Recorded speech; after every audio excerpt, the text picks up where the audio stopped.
All right, are we ready? Oh, yeah, we're ready. All right, well, you guys were jacking your jaws. All right, guys, welcome back to the Raised Hunting Podcast. I'm David Holder, and I'm joined today by Warren and Easton Holder, we got a big weekend coming up that doesn't have anything to do with hunting. There it is. Now we don't have to listen to Dad. Go ahead, talk. We can make Nick's job a lot easier if we just beeped ourselves on there. Yeah, Every if I time we had were about access to it. Just beep. Or you do that.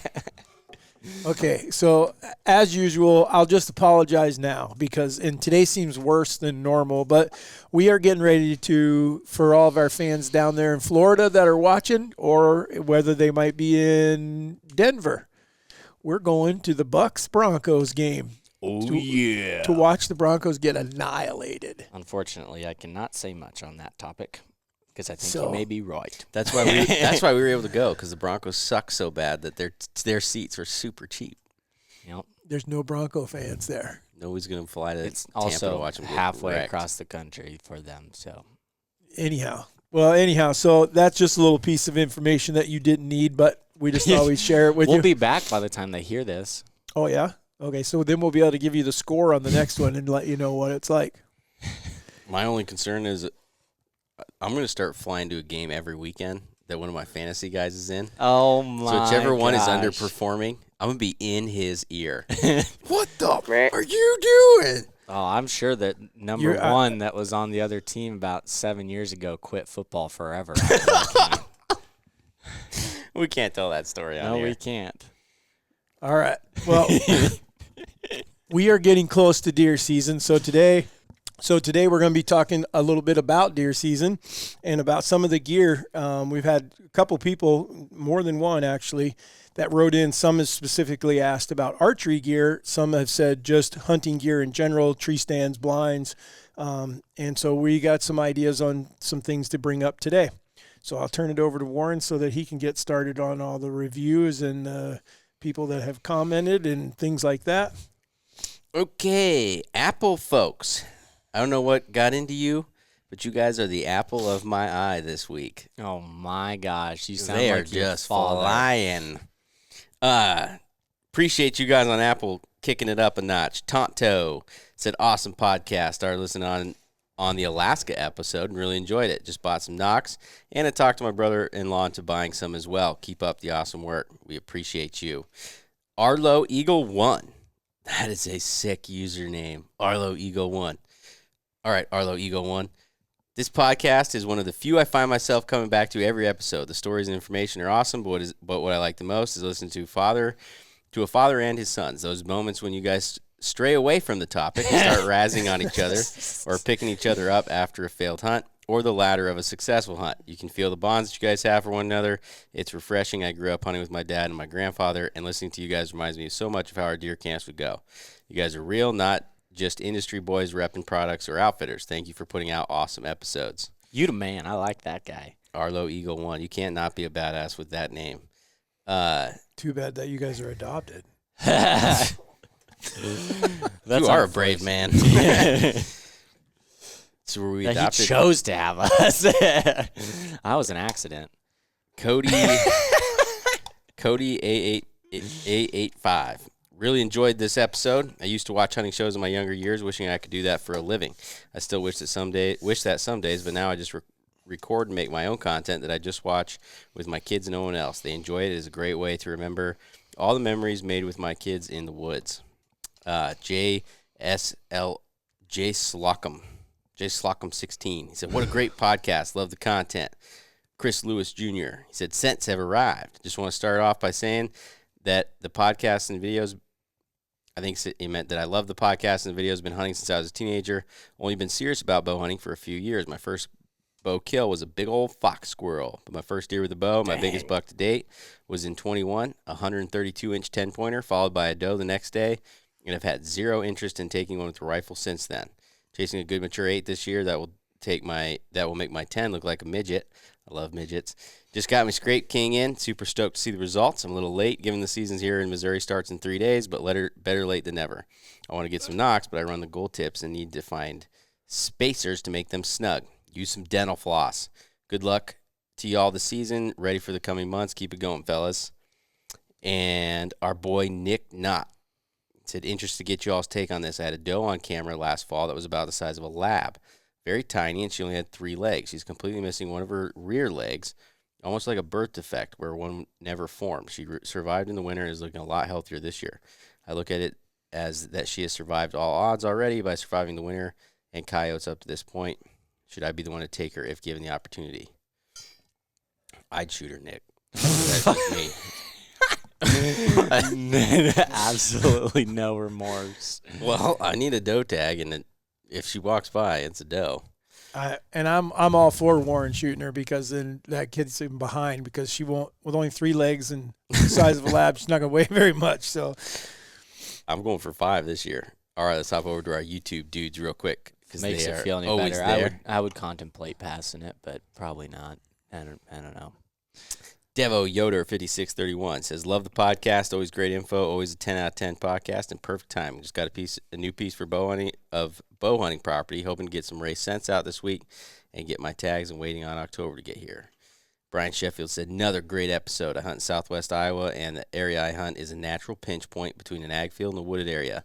I may not see the biggest deer in the area, but there is always activity.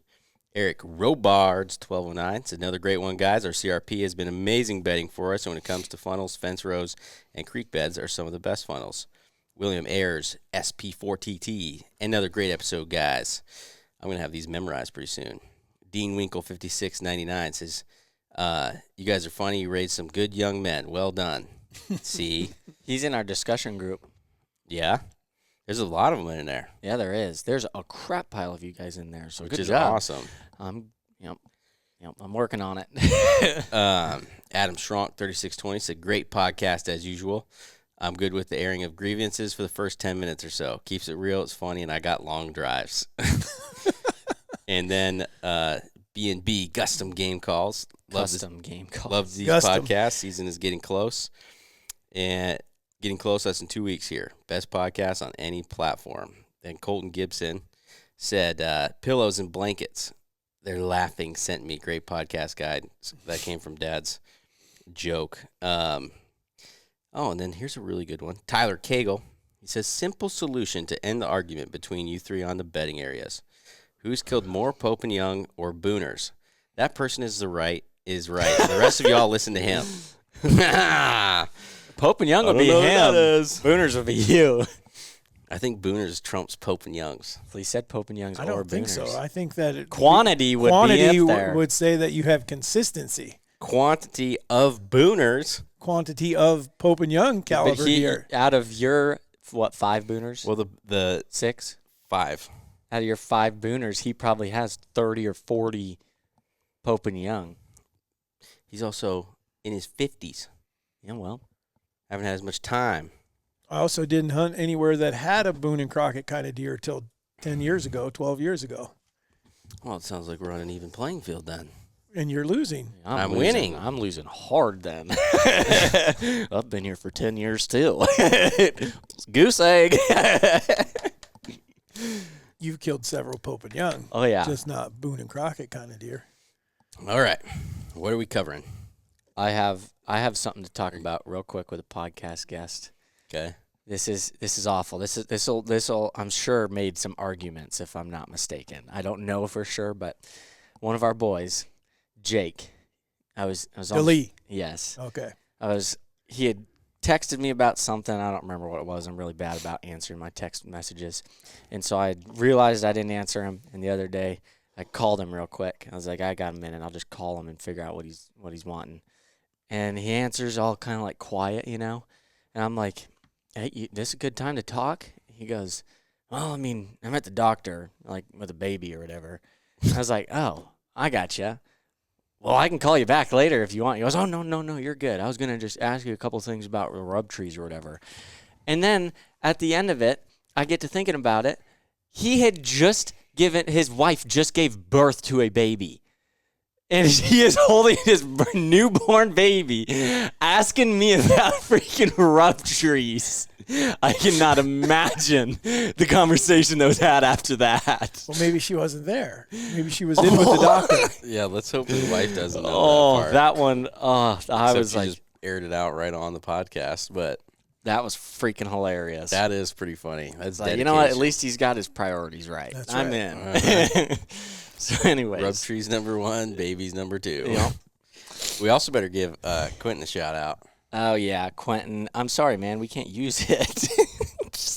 We're getting an You extension guys, cord. we always are swatting at flies here. So Quentin, one of our podcast listeners and a good friend of ours, dropped off freaking fly thing and then plugs into the wall. It's supposed to stick on them, or they're supposed to stick to it or something. Anyways, he says they work great. If you need one, there you go. Or let us know. We can't use it in here because our outlet is not big enough. So we'll figure something out. But we appreciate the thought. We should have. I should have grabbed the deal from Foster so people could see what he had made for us. I can go get it. Well, we could send Nick. I'll Once send we get Aaron. started. Yeah, there you go. All right. Go Send ahead. Aaron. All right. So anyhow, the question was, there's 2 questions, and my phone is charging, so I didn't bring it in here. One was gear. Someone specifically, actually 2 people asked, what bows are we shooting? What arrows are we shooting? Heavy, light. But another person specifically wanted to know, what's the raised hunting's go-to gear?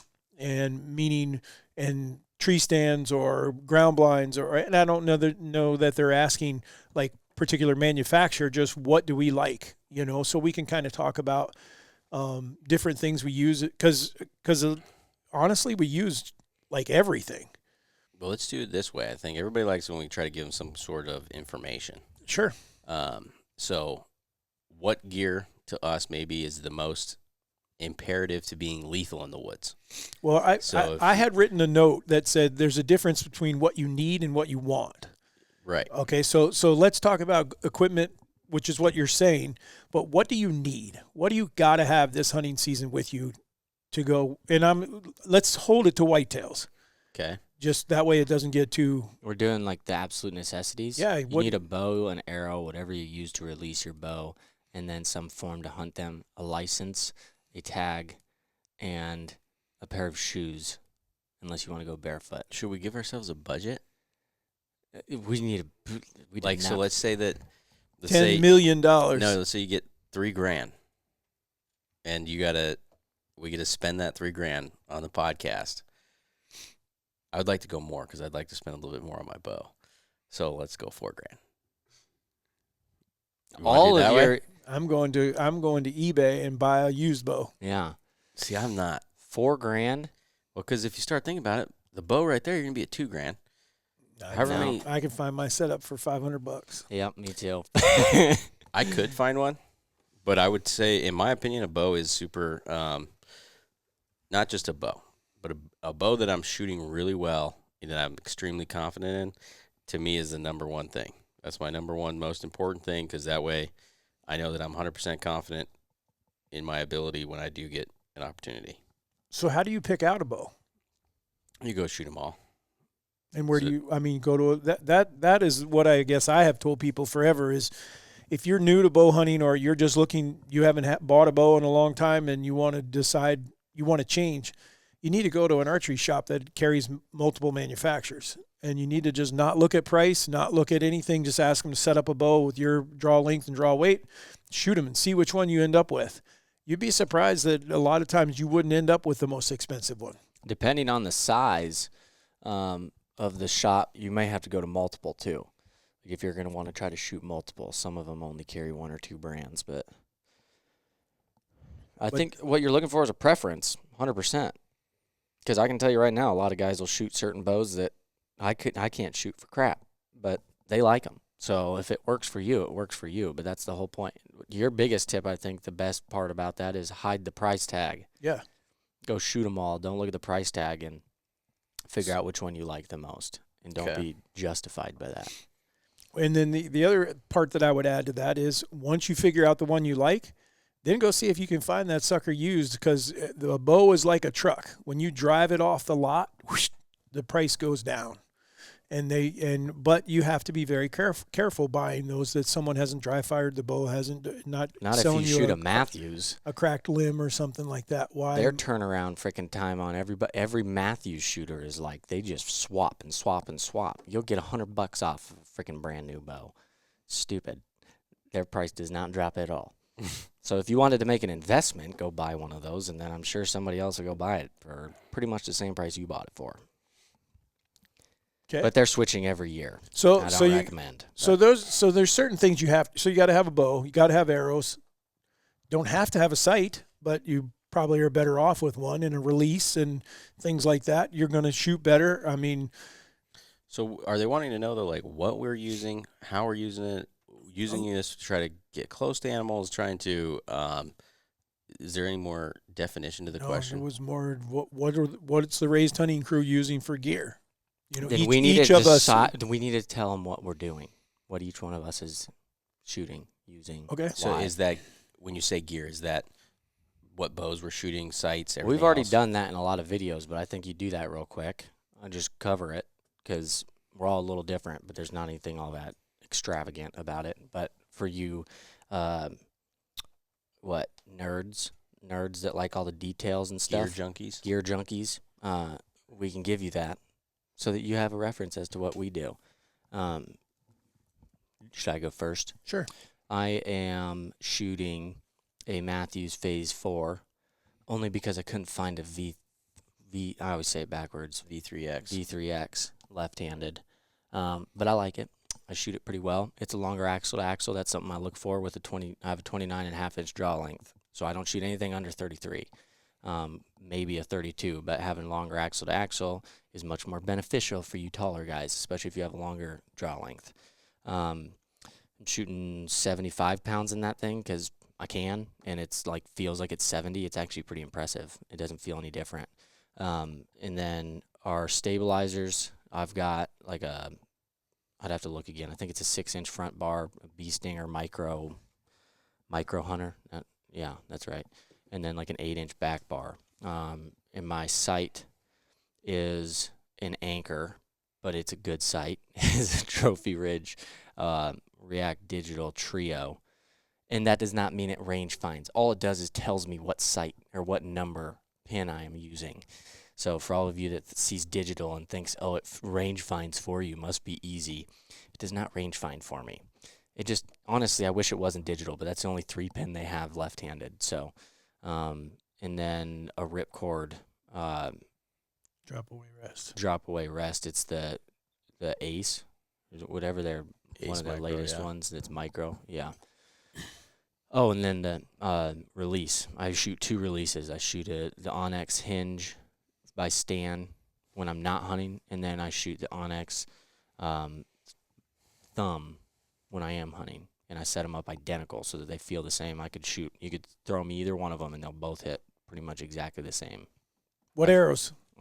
Gold tip Kinetic Chaoses that are not 577,000 pounds. They are 470 grain, so still a little heavier, but I love them. And obviously raised Knox. And a 100 grain tip. Yep. Okay. Broadhead. I don't have one right now. I think I'm going to shoot the Rex this year. I think the 2 blades. Okay. Mechanical. They're like 2 or 2.5 inch cut. Or pot. What the heck? I always mix them up. The Mega Meats. That's what he was shooting in. The G5 Mega Meat. Yeah. I might try one of them too. Who? Tim. Yes, he shot a Mega Meat. I want to try one of those too. They look slick. Yeah, I would say honestly, I've been pretty impressed with those holes so far. To you next or to me? Don't matter. I can go. Go ahead. So I'm shooting a bear. I think it's the Execute 32, I believe. 28.5-inch draw, 58.5 pounds. I can't draw 70 pounds anymore. Shoulder won't allow it. You guys should encourage him to shoot less poundage because it's still okay, and he struggles with his 58 pounds because it's freaking painful for his shoulder. It is, but that's okay.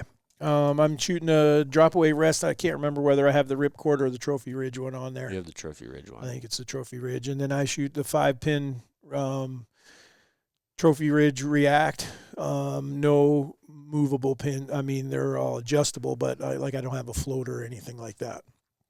And then I have the Bee Stinger 6-inch just on the front. I took the back bar off to lighten up my bow because my shoulder was, it was just hard to hold my bow up. And then what else? And then arrows, I shoot the gold tip Hunter Pros. I think they're right at 4. Well, not anymore because now I went down to a 340. I'm not shooting a 300 anymore, so I'm probably just a hair under 400. 396. 396 sounds about right with a 100 grain tip. Bam. I have weighed his before. I thought they were like 424. No, Yours that was with when I was shooting a 300. Your airstrikes are 420 something. Yeah, His are either 406 or 396. I thought they were a little over 400. Mine were 412. Okay. When it was a 300, but it went down when I went to the 340.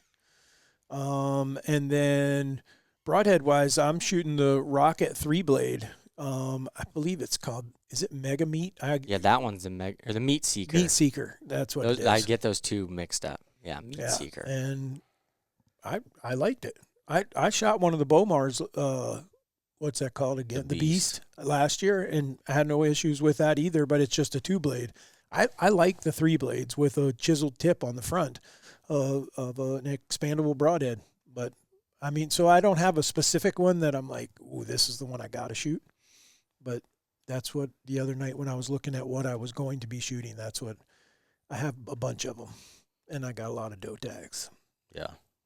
So I'm shooting the Matthews Lift, which a big part of the reason that I bought it is because it has that, what do they call it? The shot sense. Oh, yeah. That you can put into the grip, and then it will correlate with your app and show you how well you're holding on and everything.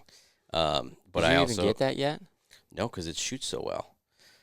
Like what the whole point of it is to freaking, and just so you know, I'm pretty sure the Phase 4 has the little thing cut into it too. Yeah, it does too. But I also wanted an excuse to buy myself another. You're an idiot. Had nothing to do with the freaking form or nothing. He Yes, just wanted it did. to justify his purchase. That's it. And I liked it, and then, so I shot that one, and I really liked it. And then I was going to get that, but I haven't because that thing, I'm shooting that bow better than I've shot a bow in a long, long time. I like that it's light. It's way lighter than the Phase 4. That's something I've learned over the time. Like, I think when we were younger, you used to look for the weighted bows and stuff. You didn't want super, super light because it was hard to shoot. Now I prefer a super light bow because I can customize my weight. Yeah, using like your add stabilizers. as much as you want to it, yeah. Which the other thing with it is the Phase 4 might not be as heavy as it seems because that React Trio is really heavy. So on my lift, I have a black gold, I think it's a Hunter, and it's a 3-pin, and then it has I can dial it. The thing I will say I don't like about it is it's almost a $300 sight, and it doesn't have any micro adjustment.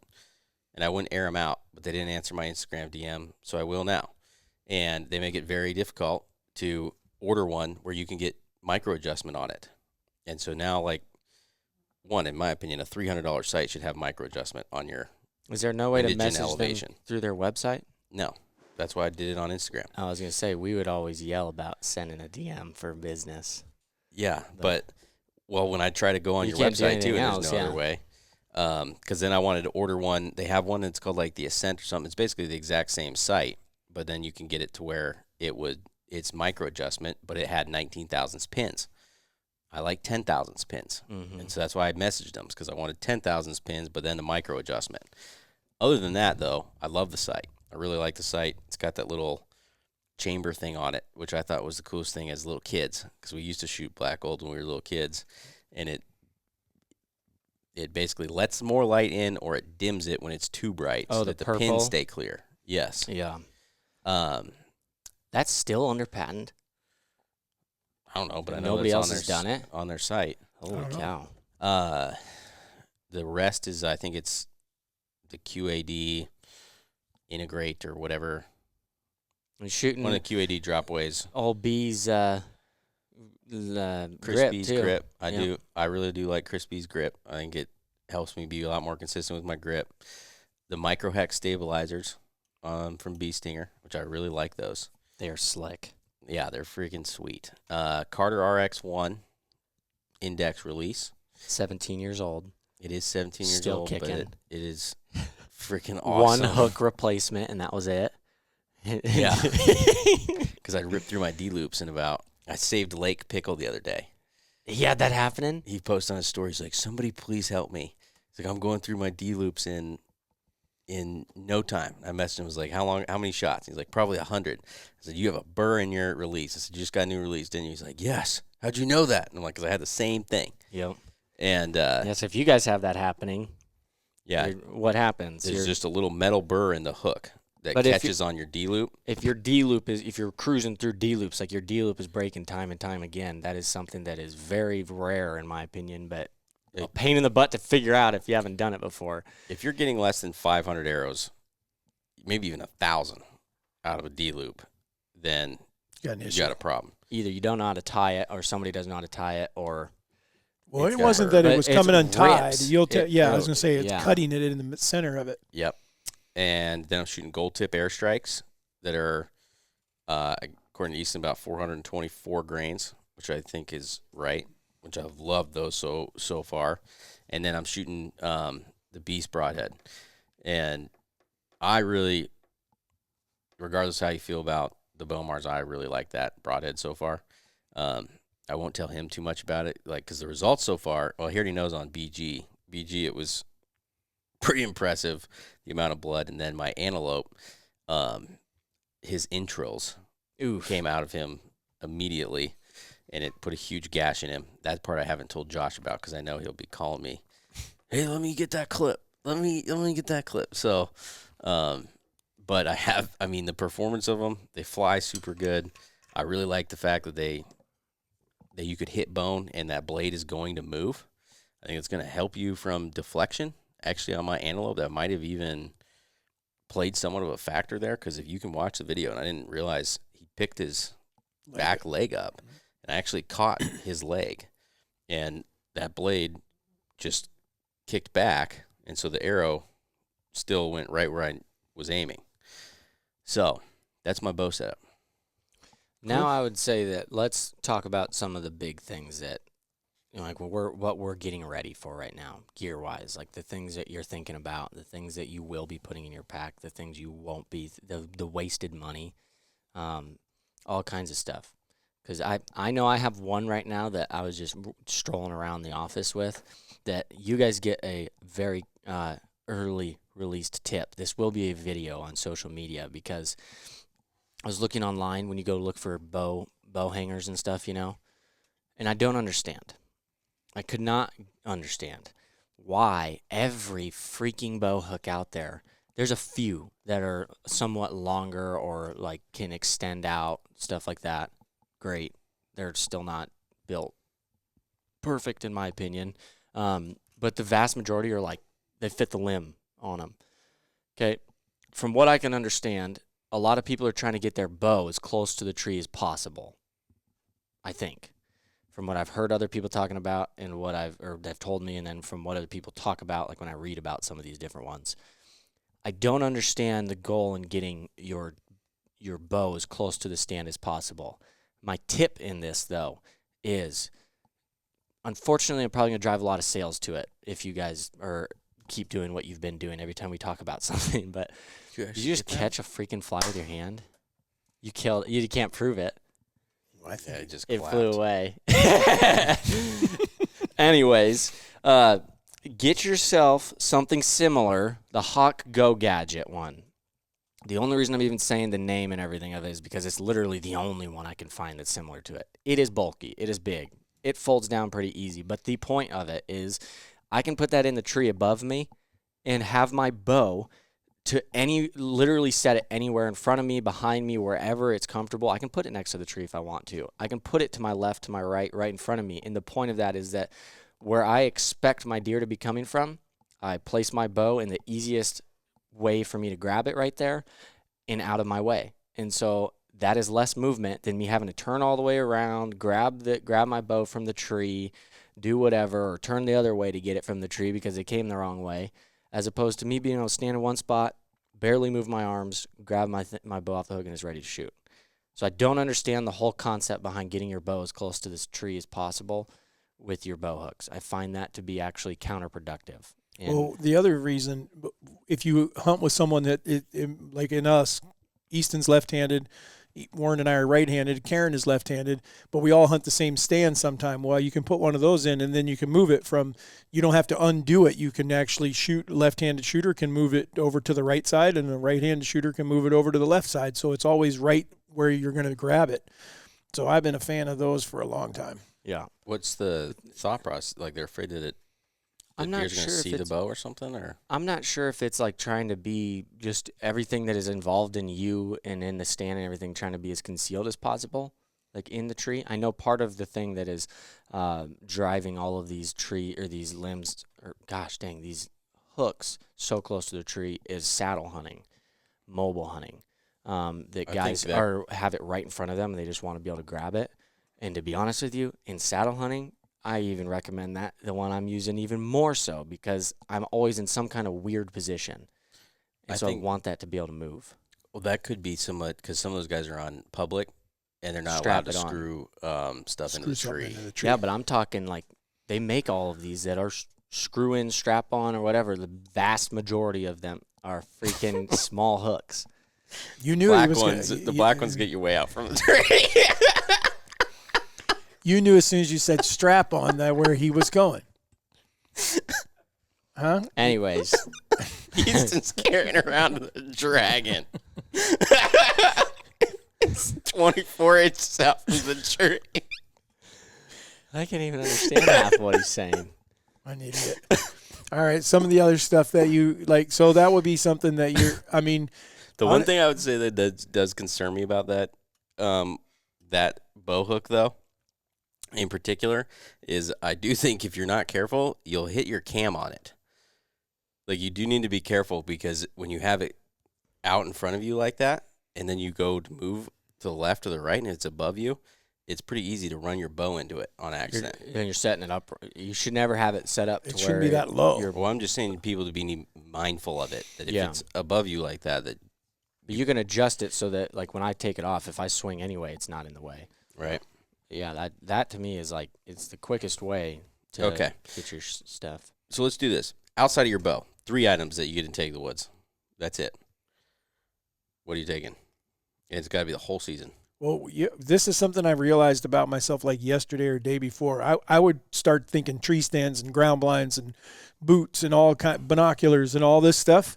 And the one thing that I realized that I use all the time, like all year long, I'm using it for hunting. There's things I use it for outside of hunting, is Onyx.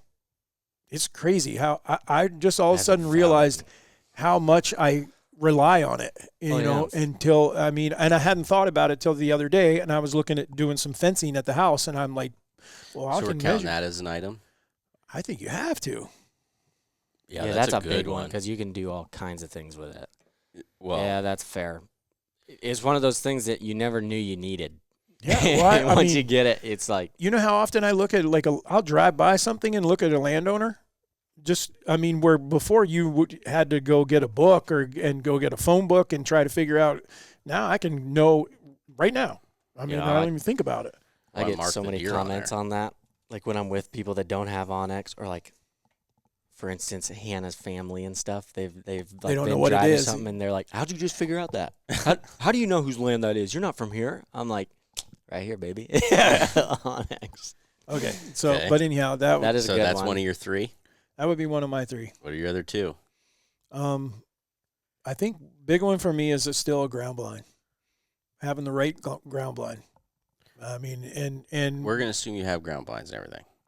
okay. and Ground blind stands? stands, all that stuff is out. Oh, okay, Okay, so So you're you saying only have 3 items got it. to help you kill a deer. Is that your rangefinder, rattling antlers, grunt call, scent control? What are those 3 things? I have, I'll get rid of the Onyx. I won't use Onyx because I want to use it for something else. And I'll do, one of them would be my binoculars. Okay. 100% I'm going to have my binoculars. Another one is going to be, you're going to give me so much crap. You're going to love it, is because I'm assuming I'm allowed to do the other side of this. Buck junkie oil. because I'm gonna freaking use the crap out of a rub post because I'm not gonna take trail cameras or nothing either. Okay. So I'm putting a rub post in my stands, probably in front of every one of them. That's pretty much what I did the other day. And then the last one, and I may change this, but I think the last one would be antlers. Okay. So you got Real buck antlers, junkie, not fake BS. Real antlers. buck junkie, binos, and antlers. Okay. Dad looks perplexed. That's because I mean, Is that too big of a word for you? No, I'm like, I think I think antlers and calls should go together. You know. No, you have not to as pick interesting. one or three, but you I don't think have you to would three. end up going back to the Onyx. I think you'd have. I would that's have gonna be to- a lot more difficult than you think. Oh, it would be for sure, but I can't. Because Okay. it doesn't benefit me in the field as much as it, like, nope, I got to stay away from. I remember where all my stuff is. That part I can get away with. The part that I wouldn't is, like, looking at the different places and where I'm trying to plan to go into and this and that. That part would be a little different for me now because I've done it so much. But And we're saying no trail cameras, right? you can. I just wasn't going to use that But in you'd one of only my get one? slots. Yeah. Okay. Yeah, this is really interesting now. See, because I don't rely on cell cams. I've killed a whole bunch of deer without You may ever have to pulling start, son. I killed a whole bunch of deer without ever ranging them, so I don't need a rangefinder. How about you? If you did But- want a trail camera, you can do one cell cam or two regulars. No, I don't. There's your choice. Mine's easy. It's never a cell cam. It's always a regular one. But that wouldn't be my. I mean, he stole my the rub tree. I'm in. I'm packing rub trees. If I had to, that's a natural So- resource. We don't have to count that. Just the buck junkie. Yeah. So you got. So you haven't named anything you're using yet. Yeah, you haven't. I want my antlers. I want my Okay, antlers and a antlers. rub tree. Antlers, rub tree, and Onyx. We're not going to force the rub tree on you because if you're going to use a scent, then yes. Otherwise, I agree. It's a natural. It's a natural reason. You just cut a limb. Yeah. So you got You're antlers and gonna Onyx. You get one more item. you want a rub tree that bad? Why wouldn't you say buck junkie? No, because I mean, I guess I feel like that's all one. I mean, the whole thing. But buck junkie would be put buck junkie on a tree, just like the cameras I checked today, and they're hitting them. So, but You've no, never but I had- still have one to go, right? Even if Unless I you're say, saying buck junkie. But you should say something else to make this interesting. You have antlers and onyx. Holy cow! well, that's because I don't need much. This is like a woman in her closet. You go, and I'll think about what I want my third one to be. Jeez. Onyx, rangefinder, Oh Grunt man! call. You can burp. huh? No, because Onyx, I figure I can use, or especially if I don't have any cameras or anything, I'm going to need Onyx. I'm going to need to be able to be looking at things and keeping that information. And then two, rangefinder, I think I can use that as a dual purpose for my binoculars and range.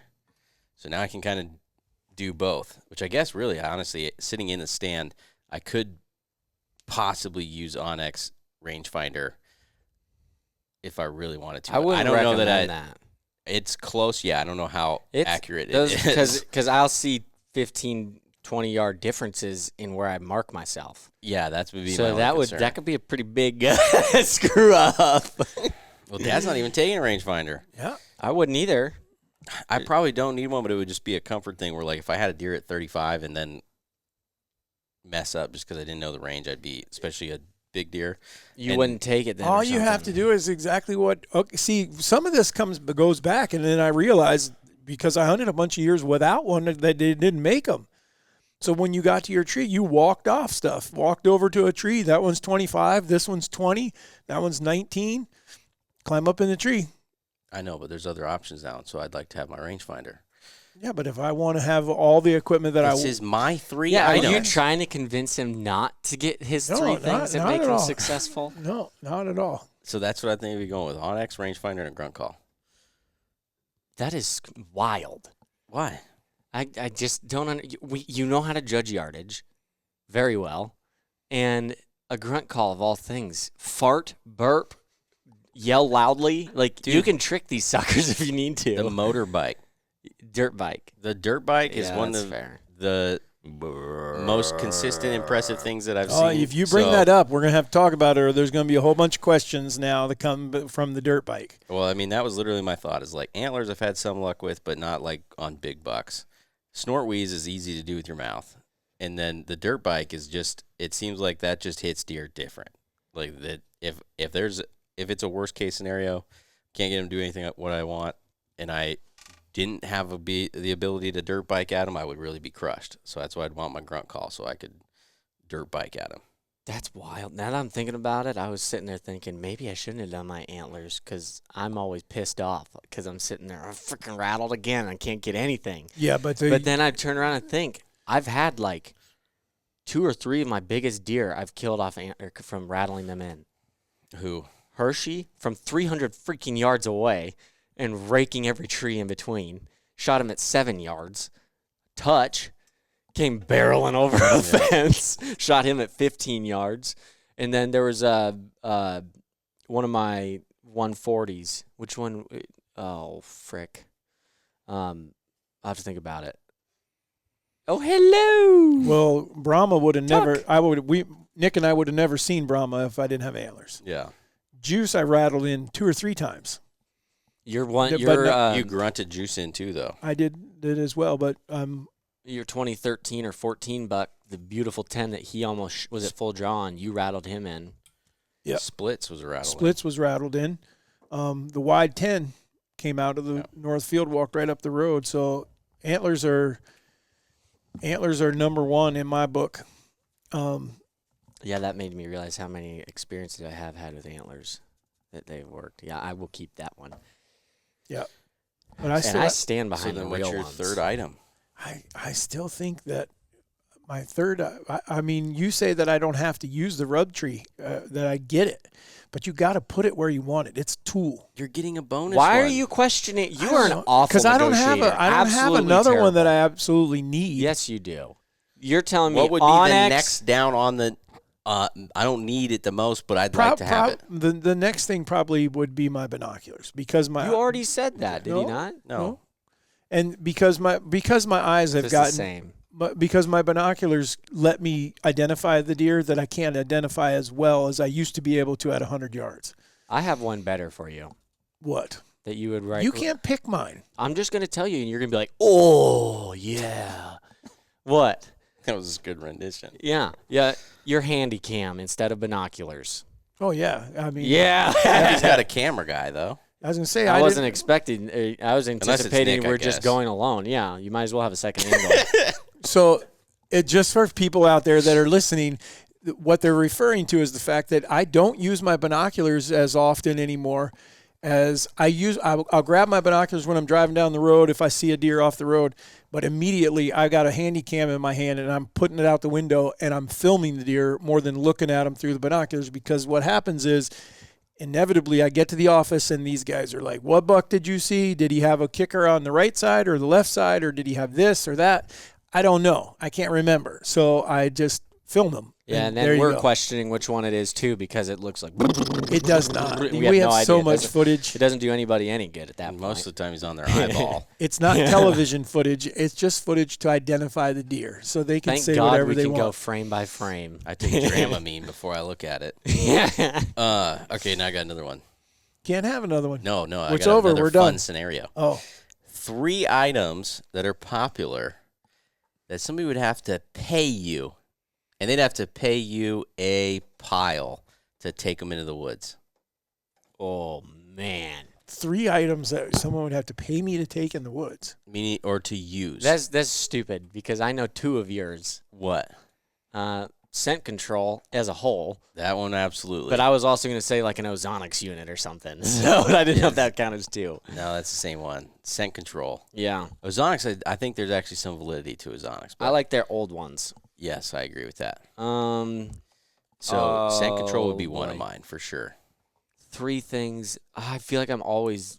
me and Joey are discussing things, and I'm sitting there ranting about things. Maybe, too, we should have to name the price. How much would somebody have to pay you to get you to use it? If you're having to pay me to use it, I'm not going. You can't pay me enough. That's not true. You have such good morals, David. But we'll be honest here. These situations, And no, that is the dumbest answer ever because It is not. No. Okay, Imagine me putting $1 million in cash right here for you to put scent control on. If I Yes, you like scent control, but in Warren's situation, you're telling me that $1 million cash? Yeah, I'll go. I'll go put some freaking scent control on. I'll cover myself with dough piss if you want me for $1 million. not happening. Yes. Oh, Not happening. come on. Not even. Why would I do that? If I don't believe in it, I don't believe in it. If I believe in it, I believe in it. And I'm not saying that you can't change your mind at some point. You use something and then you decide, this isn't working like I thought. If I was going to use scent control Okay. and I had to put a legit number on it right now, Is this for a one-time hunt or a season? You have to hunt the whole season. hunt the whole season, Okay. 1-year contract, it would legit be 1.5. Mil? Yep. At 1.5 mil, if somebody sat down right here and they gave me 1.5 mil, deal. I will be in your ads. I'll do whatever you want. So for everybody listening, I'm not a sellout until 1.5 mil for scent control. Then he'll sell out any kind of thing. Then I'd be trying to get you guys to buy scent control. Okay. Fair enough. So if Warren ever is selling scent control, we know that he is not stressing on cash. I have Which, one. fortunate for you guys, the odds, I don't think I've ever seen a contract that size in the outdoor space, so you're probably good. Mine, I'm going to say this, but I kind of feel bad because I'm not necessarily just trying to single this one brand out, but I think they've done good enough in branding that everybody refers to them as this. And it is one of the freaking black racks. Those stupid things that you just hold on to them, and they're plastic, and they're an antler on both. Oh, my gosh. One of my biggest freaking pet peeves. You have no idea how many kids I argued with at camp because I had the call section. They're like, what about black racks? What about black racks? Oh, I can't handle They've done it. a good job marketing, though. They have done a very good job marketing. And I will give them And this. convenience. It is a good convenience. I was going to say that they do look as though. I just can't handle the plastic.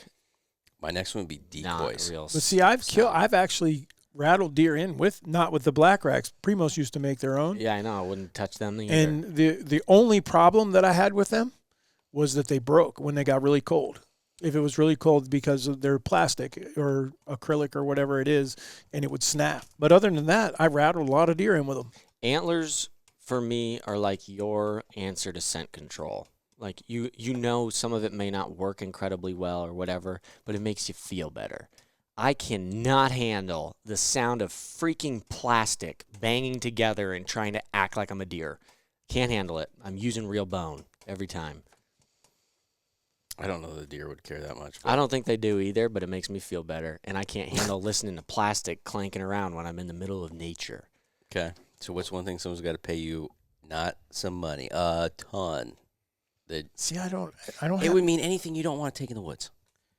Yeah, no, I mean, I'm trying to think of something that I see that someone's got out there that I'm like, I would never touch that. I mean, I wish I could. The only one that I can think of is I saw that there's something out there where dude's selling something that will tell you whether your arrow has stomach content on it or not. And I was like, at that point, what do I need that for? You know, I mean, I should be able to pick up an arrow and know whether there's stomach content on it or not. Because an arrow's black. No, but this is rubs on it. It shows up on the rag. Oh, like the little It's picking up lights. on the acid, I think, and to tell you whether or not you gut shot the deer. Is it just gut shot? It doesn't do anything else? I don't think so. Oh, that's not all that. At that point, That just actually smell kind it. of sounds somewhat useful to me. I I don't was think like- I would need it, but I'm like, well, Oh, gosh dang it. I was just going to say, oh, did you know, not that Bloodsport, their arrows are based on that. What you do know you mean? that? with the white thing, Yeah. that doesn't surprise me. I don't know if it's necessarily like telling you what it is, but it gives you so that you can see what color blood is and everything, so it's accurate. That's I kind of didn't know smart. that. I didn't either. I've never Tess. shot a Bloodsport arrow, so I don't know. Neither have I. but Decoys. What about them? You'd have to pay me to take a decoy. See, that's pay me to pay. Shane has got me somewhat convinced, but at the same time, they make me super terrified. Like, I'm just, especially most of the spots that I'm at, I'm just terrified that all the does are going to freak out and it's going to screw up my place, and then and just dealing with getting it in there and everything else. But it's so much fun when it works. But I will also preface this. I used it quite a bit last year, And the worst part about it is packing it in. That's Other than that, though, I had does come around, like, they sniffed it and walked around it, or like, whatever, kept going, did their thing. I even had 2 bucks that didn't see the freaking decoy, of course, snort wheezing under us at each other and didn't see the decoy to go to it. But I was of the same thing. But I had multiple times in different days that does were around and didn't care. And so that made me feel a lot better, because it makes me feel very uneasy sometimes putting a decoy out. And I think that's why. It makes me really nervous about it. If I wasn't trying to kill one specific deer, I probably wouldn't be as nervous. Yeah, that's fair. I think the other one might be some of the camos I've seen. And I don't have a specific, the only one I can think of, and I don't even think they're in business anymore, was called feather flage.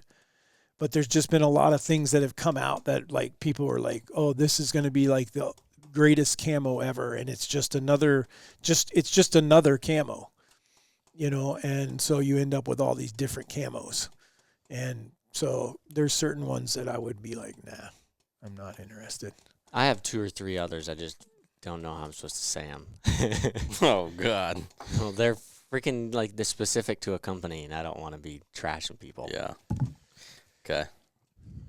That was all I had on those. Just thought that'd be fun. Okay. What are... Oh, no, I've got one. I've got a really good one. Holy cow, how did we miss this? I've got 2 more, actually. An excessively heavy arrow.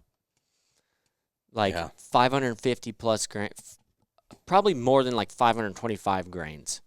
Anything above that, I wouldn't even like to be in the 500s, but you wouldn't have to pay me as 600 much. grain arrow. What's the price? Yeah.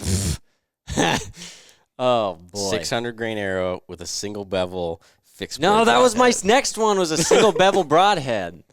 What is turd it? liquor together? Yeah, well, that's obviously That's what I have to It's a combo shoot. pack. That's what I have to shoot. I'm trying to imagine if you came and gave me a briefcase right now, which amount of money I'd be okay with it, because... Let me guess your number. Okay. And it's going all to you individually? Yeah, no Uncle Sam, right? No Uncle Sam. Okay. And I don't have to clean it? I don't think so. This ain't Ozark. Okay. And then what's the contract term? It's for the season. For the season. Deer season. Only the deer season. Okay. I've got the number when you're ready. I'm ready. And you know what it would take to get you to do it. I know if I'll be able to say yes or no to what you tell me. I'll negotiate. What I think it's going to take into your pocket? Yeah. 74.5. 74,500. Why so specific? Because that's your number. I was going to say right now 200,000. Because So in all reality, give me 10 years, I would be telling you it's probably like freaking 1.25 to 3 mil or something. But I'm pretty broke, so I could take $200,000 and go buy myself a house. That'd be very nice. So 74.5 isn't moving you? No, I would have to get you to 100. Okay. I'm impressed. Good for you, young lad. What is 74? Oh, I don't want to know. 74. I thought that's the number that would get you to move. Yeah, so that one is another big. That one is legit. Not like the black rack one is just, it's a pet peeve of mine. But that one, not a freaking chance. Like, that is, no, won't do it. But I think some of the questions were like some of the other gear that we use. For instance, hang-on stands or ladder stands, or do we use ground blinds? You know, do we use pop-up blinds? Do we use hard-sided blinds? And the answer is that, like I said at the beginning of this, is we kind of use it all. We don't use it all exclusively. It's not like we're always in all hang-on stands and that's all we hunt. I know you don't like ladder stands, but there are places where I'll hunt out of a ladder stand and they work. But there's other places that we don't use ladder stands because they don't work. And so then you got to have a hang on. And then there's other places where you can't get a stand at all. And if you're one of those guys is like, I'm not hunting out of a ground blind, you are, and I know you don't like it, but I mean, there are times. Situation, if I have to, I'll sit in one. Yeah. But I mean, they work. You got to get used to shooting out of them. You definitely need, I would tell someone 100% out of a saddle, you need to shoot your bow out of the saddle before you go hunting. And you also need to do the same thing on ground blind. Yep. You need to climb in a ground blind and figure out whether you're going to shoot off your seat or off your. I just had a good friend of ours that has had shoulder surgery and he could not shoot. He realized all of a sudden he couldn't shoot out of a chair. He was like, he didn't have enough leverage, and he's like, I don't know what I'm going to do. And I said, have you tried shooting off your knees? He's like, I hadn't even thought of that. And I was like, well, try it, because he's like, you think you're as strong? And I was like, you'll be as strong, if not stronger, to draw your bow from your knees as you are when you're standing, because your knee becomes your foot basically, and then your leg runs back, and you have another part of your whole leg is on the ground. And he just contacted me the other day and said, holy crap, this works awesome. I'm able to draw my bow and shoot out of a ground blind, which was good. Mm-hmm. I think in regards to different stands and stuff, one of the biggest things that we do different, and it's partially because of the amount we hunt. And I would say how you could set yourself up for better success would be a lot of what we have for stands, they're preset. We already have stands out. We just added and added and added over the years of getting more and more stands, and that's convenient for us. We have a lot of different winds and stuff that we might have stands somewhat close to each other, but one we can hunt with this east wind and one of the west wind. My point with that is not a lot of people are doing it that way, or necessarily have places they can leave their stands as much, or want to, I guess you could say. And so, in my opinion, I've thought about this in the past year or two, because we've been saddle hunting a lot more, and I love and hate saddle hunting. The mobile game is like, it is great and it's awful at the same time. I love the fact that I can move, I can get in different places, I can try new places. I hate the fact that I have to do that amount of work every freaking time versus just crawling up into a stand and being good. And so what I've found is, I think instead of everybody that has like gone all in on mobile hunting, or all like they won't touch mobile hunting, I think the best thing you could do for yourself is, if you have some places you can do it, put 2 or 3 stands up that are presets. If you can, you have the money to buy a couple stands or whatever, put them in your best spots. They're going to be your most common, that you can leave them there and you're consistent with. And then I would tell you to spend the money on a good setup for mobile hunting. I wouldn't be sitting there spending $1,000 on it. But I would go get a decent platform, I would probably honestly spend more money on the saddle versus the platform, because the saddle, I have now used enough of different ones. If you don't have a freaking comfortable one, it doesn't matter what you have, it's not comfortable, and it's not going to be fun. And then spend a decent amount of money on your platform, spend a decent amount on some form of sticks that are packable. Do not, and I will say this, I won't buy your 18-inch ones or your 16-inch ones that only get me 12 feet off the ground unless I'm willing to be a monkey. I'm going to get something that is like even the Hawk ones, like the Heliums. They aren't designed for that specifically, but they stack on top of each other, and I have straps on my back. I can be a big boy and carry some weight in. It's okay. But my point with that is, you can set your farms up and your places up to where you can do it the easy way. Set your stands, have your stands out, maybe even a blind here and there, whatever. And then you can also give yourself the option that, hey, I've got a wind today that is totally screwy, or I've got a different place that I just got permission on, or a public place I want to go try. Now you have the ability to do both. And I think that is one of the best strategies you could do to give yourself options in the year, as opposed to just committing all to mobile hunting or whatever other types of hunting is going to be the next fad. But to use different things and also save you some freaking money. A saddle hunting could save you quite a bit of money if you do it right. Well, the other one that Easton mentions that I'll throw in there then that goes right along with that is, when it comes to ground blind hunting, don't go buy 5 ground blinds, even though you got 5 ground blind locations. Buy you one really good ground blind, and then go grab some free pallets and drop those pallets wherever you were going to put your blind. I like to use at least 2 pallets, sometimes 3, and I drive them in with a T-post and then just slide the pallet over the T-post, and that's what stands there. 2 of the locations that I put blinds in today already had pallets there. Guarantee you there'll be deer right in front of those blinds tonight that won't have any clue, because they don't pay any attention when you do that. They just are used to it. The other one that's nice that you've done is there's a couple places that you've had round bales that guys have like bailed or whatever. You just had them set them there and leave them. Yep. Well, frick, they're like 6 years old, or if not longer than that, but they're a clump of something, and so we can go drop our blinds right there, and they don't care either. Yep. So that's another good one to save money and also be able to move. Yeah, and so we have a video on our YouTube page about using the ground blinds along with the pallets that shows you how to do it. Yep. So, Is there anything we could summarize, just like going into your year, some of the things that, like, I feel like what I just gave, maybe I'm hallucinating, but explaining the setup and stands and stuff, I think that's a huge tip for guys going into this time of year. It could possibly save them a lot of time.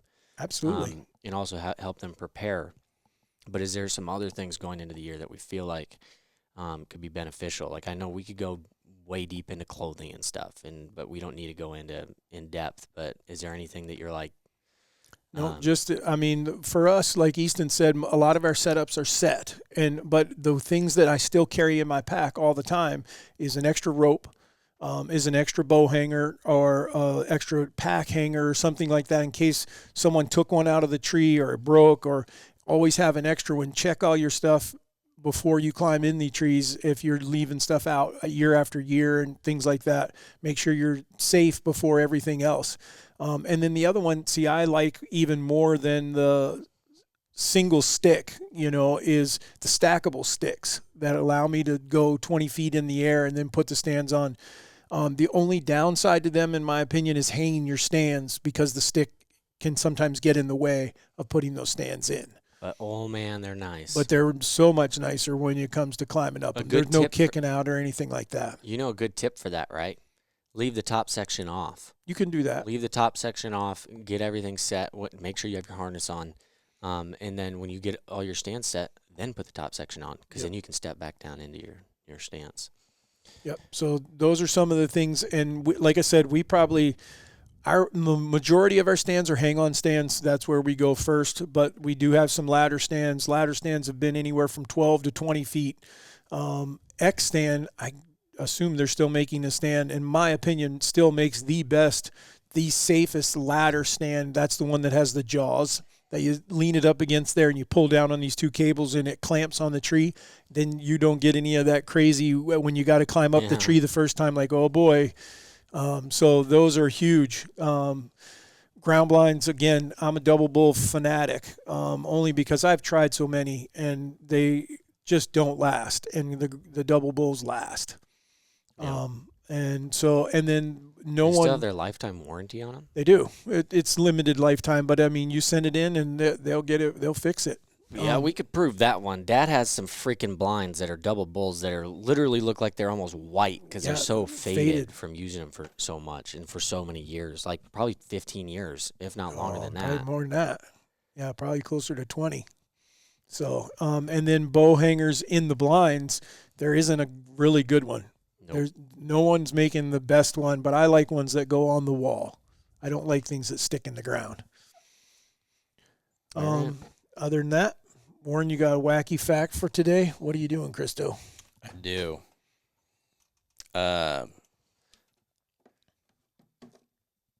This would be an interesting one.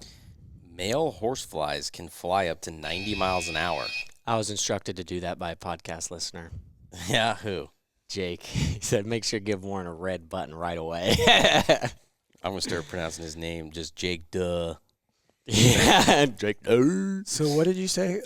Male horseflies can fly up to 90 miles an hour. A professor at the University of Florida shot a pellet out of an air gun, and the horsefly was able to catch it around 90 miles an hour. I think that's BS. It's on the fact sheet. How did they shoot? I don't know. I was thinking the same thing, but it's wacky. It is not. That is bullshit right there. You can't. You got to prove it's not bullshit. Can you prove it's real?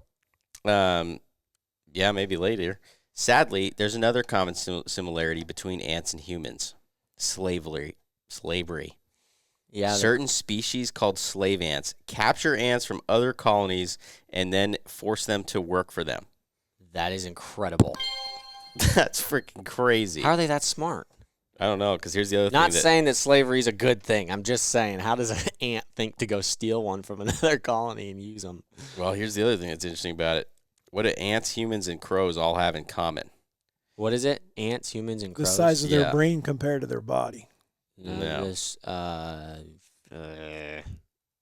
they all do something. It's typically violent. Kill. The way they kill. Close. That is a outcome of it. The way they hunt.